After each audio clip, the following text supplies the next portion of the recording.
Ladies and gentlemen, please welcome Kenneth Drucker.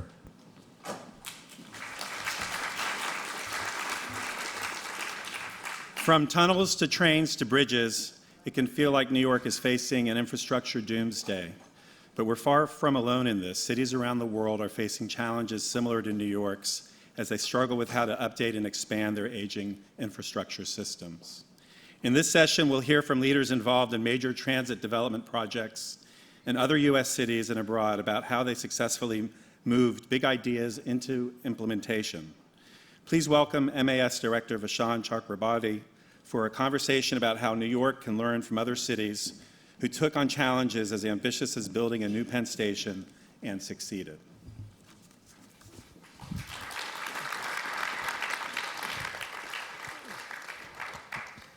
So, good morning, everyone. This is the train station envy panel, where we get to talk about the sanity that's going on in other parts of the world, as opposed to maybe our own, and maybe how we can fix that. So, I want to start with Beverley, who's the President and Chief Executive Officer of the Union Station Redevelopment Corporation in Washington. It seems to us that you're doing extraordinary work down in Washington. We're busy. Could you tell us, just start with USRC, just because I think governance is a really key issue here, and it's not clear to us that we have the right governance in trying to approach the problem that we have. So if you could maybe talk about the formation of USRC, your mission, and so forth, that would be a great place to begin. Okay, great. Well, like many stations in the 70s, ours was falling down. And Congress and Patrick Moynihan, once again, as in New York, saw the need to figure out how to save Washington Union Station. So in 1981, Congress transferred ownership of the station to the Department of Transportation and didn't tell them how to accomplish saving the station, but gave the Department of Transportation 3 missions. One was to protect its historic and architectural character. 2 was to make sure that it was an intermodal transportation center. And 3, to create it as a commercial entity such that the federal government did not have to support it. So with that directive, the Secretary of Transportation at the time created it as USRC as a 501c3. We're actually a nonprofit, really? Which surprises many people, incorporated within the District of Columbia. But I think the genius was the board. We have 5 board members, and the board members are the Secretary of USDOT, the Administrator for the Federal Railroad Administration, and the President of Amtrak. So essentially, the federal government really kept control of the asset, but then through a genius brought in 2 very important stakeholders and advocates, and that is the city, District of Columbia, via the mayor, sits on the board, and also a very powerful private business group, the Federal City Council. So with those 5 board members, I think they have sustained USRC, I think, very successfully in achieving its mission for the past 30 years, and frankly, I think it's going to work as we go forward. That's an extraordinary thing. I mean, the board is great, but could you just focus on the 501c3 thing for a second? I'm just really, why a nonprofit as your structure? Well, I think it works great. Again, the genius, I'm not sure whose idea it was, but because we can function as we're not a government entity. So that gives us a lot more latitude, and they did it in the early 80s because the mission, of course, was then to find a developer and develop the station. And I guess they didn't want to go through sort of the typical government bureaucracy, but also the funding. If you're not getting the federal funding, sort of why tie the hands? And I think it's worked very well. In fact, for the redevelopment, both the private developers and Amtrak have looked to USRC because we are a nonprofit. So we can do things more quickly than, say, the federal government or Amtrak. But at the same time, because of who's on our board, obviously, we try to operate with a great deal of transparency, similar to government, because we are accountable to those individuals as we should be. So I think it's really a great combination. It's amazing. So I'm going to go back and forth between you two to see if we can weave the conversations a little bit. So, John, you're from across the pond, as we know. And, we look to the high-speed rail in Europe, everything that's been done in London and certainly across the continent. Why are we so far behind in this country? Well, the first thing is, I think, you had long distances between your major cities compared with us. We were shorter distances. So people were used to flying between, let's say, even Boston, New York and Washington. And secondly, of course, you had a very dispersed urban pattern, so you had the use of the car. We, 30 years ago, actually more than that, 40 years ago, the French said, with the European project, we want to link all our cities together by rail. So high speed was seen absolutely as a focal point of the European market. And I think that's the big difference. Plus, of course, we've got a tradition of denser, tighter cities.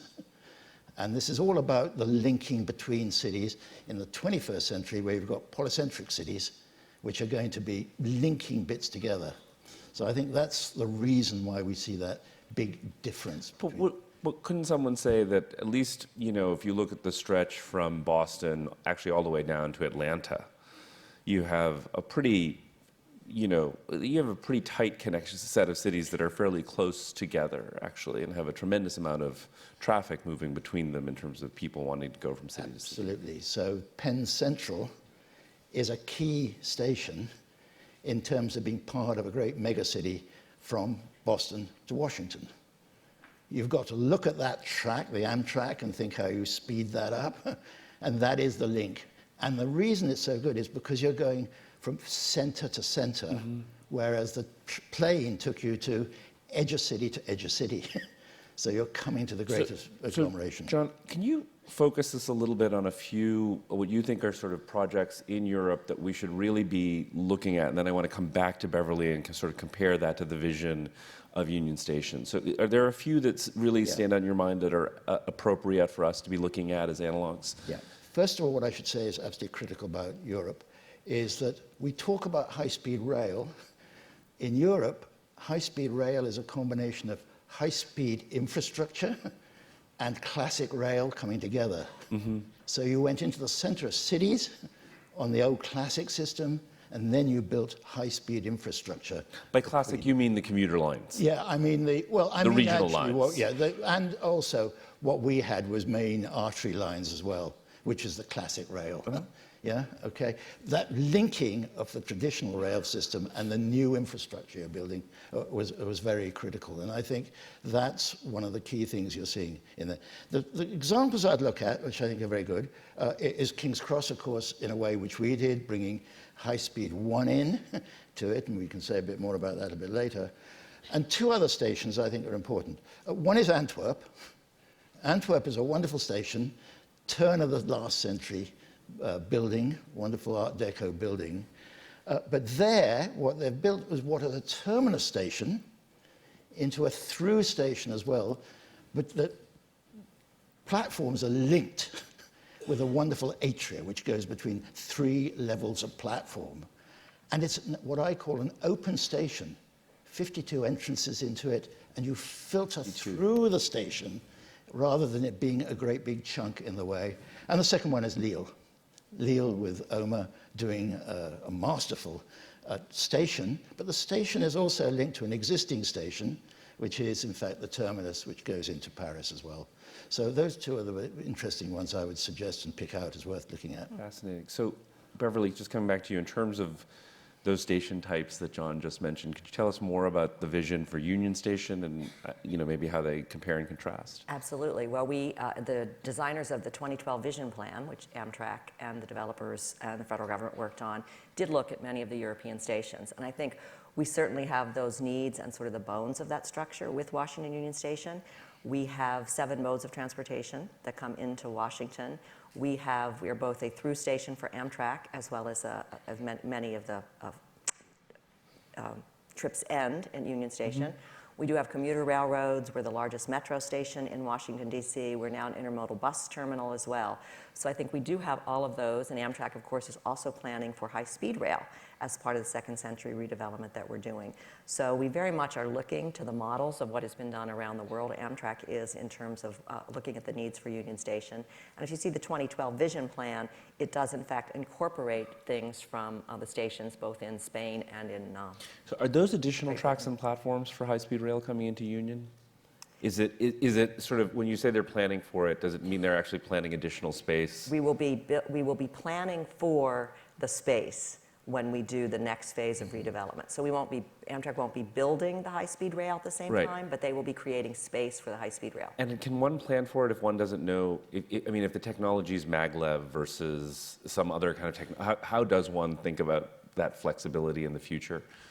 Well, obviously, it will have to be probably a fixed guideway if it's going to come into Union Station. I mean, there are maglev and other alternatives maybe to come to the region, but certainly will be some limitations in terms of what can actually go into the station, because the southbound tracks actually go underneath the historic station and underneath the Capitol. So, and it's weaved in between the metro and a creek. So there are lots of other engineering challenges. That's all the noise that comes out of Congress, the train running under the Capitol. Sure, yes, absolutely.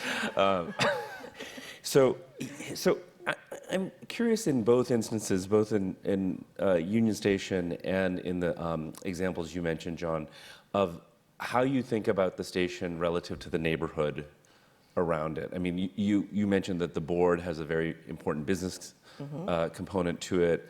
I know King's Cross and so forth, there are significant private partnerships that are part of that. What does that mean for the area around these stations? Well, for Union Station, although we talk a lot, and it certainly is a major transportation project, we actually look at it as a major neighborhood and revitalization project. Many of you, I'm sure, are familiar with Penn Station. Those tracks that come in from the north, they literally, we call it the scar, they literally divide the Capitol Hill from the north neighborhood from downtown. Right. And so the developer, Ackridge Burnham Place, with their plan to build over the tracks, will literally connect 3 parts of the city in the northeast portion of Washington, D.C. So it's equally critical for us that it succeeds as a neighborhood project as well as a regional And national does that transportation. help provide any funding into the system? We hope that it will. In terms, we've already received quite a bit of support from Washington, D.C. The city, for example, needs to rebuild a bridge for any of the project to proceed, and they have already provided the money to do that. So yes, it's critical. That's great. And John, neighborhood? If you want to capture the full value of putting in infrastructure investment, you've got to have a place which people want to come to and stay, okay? Critical. So you can start right now in any place you're talking about, even if there's uncertainty whether you're going to do the project, because these projects are a wonderful catalyst to make things happen in the neighborhood. So the first thing you do is make a great place. You do lots of little tiny things. You'll get civil society to do. So give me 2 examples of tiny things. Okay, well, actually, King's Cross is a very good one. When they were still in the early stages before they were even finished, they had a thing called the skip gardens. The first thing was to bring some skips in, and you started planting in them. They then, as they moved them around, they started to consolidate those skips, and they turned into a small market garden and a school for training people how to use that stuff. That moved again, and it's now turned into a business, part of which will actually stay on as a formal, structured business in that area. That is a classic way. So it's those sorts of things one's looking for. So is this, so the architect in me has to ask about, so is this about, in all cases, this notion that the designs of the stations really lead to a kind of porosity with their neighborhoods, a kind of integration with their neighborhoods, which is, I think, very different than even sort of if you think about the Victorian stations, which were usually held at a bit of a remove from their neighborhoods, right? Yeah, I use that word open station. Yeah. Incredibly important, actually, that the station is no longer just an interchange, it's a place of exchange. So we can be thinking of the station as it's a footfall to be die for in terms of development value. All those people come there, and yet in most of these stations, they just keep on going. Right. They don't stop around. Well, So and how there do you have change it into an exchange? And there have been interesting debates in our station redevelopment conversations over the years, decades, here about how much retail, because often from a transportation planning perspective, for all good reasons, people want, really clear sight lines out from the tracks to the street and so forth. And yet, many other people see a tremendous retail opportunity because of all of those people and so forth. I mean, how does one balance those prerogatives? We're going to be doing that as part of our development. You're absolutely right. We are having the same conversations in Washington. Yeah, well, I would say, first of all, King's Cross, over 30% of the people coming to St. Pancras, King's Cross, are not coming to take a train, they're just coming to the place. And the same with Antwerp. 100%. They're just coming there. This always Okay. makes me my favorite joke. How many people go to Penn Station to say, I'll meet you for a drink at I've Penn been to Station? for a drink. Absolutely. That's the issue. So actually, what is it? It's a place of meeting. In the future, it'll be a place where education is, because actually all the universities would love to have for their business schools somewhere where people, for health, in and out for a day. Why not stop there? You've got a huge catchment area coming. So imagine this place in the future. And the great challenge of Penn Center is to make a interchange, exchange. Layering of the program. Layering the program. Very and interesting. it goes back into that you change the uses outside as well. So this, of course, leads to the question you always get to. I think it's been hinted at with the polling and so forth. Value capture. How much should our new stations be built, you know, sort of on the engine of private development, as opposed to the kind of older notion that the public sector just has a fundamental obligation to be funding and building up infrastructure? Okay. The first thing is, what do we mean by value? And value for whom? Yes, the direct thing we always look at is, of course, economic value in terms of actually the real estate value. But the indirect values are often much more important but much harder to measure, which is actually what's it doing in terms of giving Lille was all about actually when you built it, it gave that city huge confidence about what it was. Instead of looking to Paris, it looked up to Antwerp, Lille has, Brussels. yes, has a significant amount of development around it. Yes. But even still, in terms of its regional view and European view, it changed its view of what it was. You know, and it brought in universities, which came from being a little local university to two major universities now, et cetera, et cetera. So these are the much more important things. Right. So this is a broader definition of value, which I very much accept. But but especially in the American context, I mean, how much should we be relying on the development community to be either funding or building these stations for us? Well, at least in Washington, it's going to take a lot of stakeholders and a lot of people weighing in. From, as I said, the city has already, agreed to put funding in. Obviously, we have two private developers that are associated with the station. Amtrak, very significant, and the federal government owns the building. So we're going to be looking to an array of really everyone who has a stake contributing to the future of Union Station. Okay. Great. So it's a P3, it's some form of public-private partnership. Absolutely, and that's what the station was. That's what USRC was all about in 1983. So I want to use our last minute to get one piece of advice from each of you about our troubles with Penn Station here. What would you tell us from your perspectives about what we should be doing? I can address particularly the troubles at Penn Station, but from Washington's point of view, I think stakeholder engagement. I mean, we have, like you, I think we have 8 different sort of stakeholders or ownership entities in the station. So everything that we do every day is really about making sure that all of those folks are meeting, they know each other, they come together, we talk a lot about issues. We'll, I'm sure, have some of the same kinds of difficult conversations as we try to really nail down. You convene that. But USRC our primary role is the convener, frankly. Right. And John? See it as a very long-term project, but at each stage, instead of waiting to see if it happens or not, start doing things. And that's the most important thing, those small things you can do to build up to the big. Right. And I would say, have as your ambition that in all the guidebooks, at the moment if I looked up Penn Central Station, there's nothing. In 20 years' time, I want to see it there like Grand Central, but a center of exchange for the 21st century. Great, thank you. And we have started phase 1 at Farley, which is, it is important to note that we've started something. So I think we're about out of time. I just wanted to thank both of you very much for sharing your experiences from your various perches, and that you could make the trip here to share your experience. Thanks very much. Thanks. Thank you very much.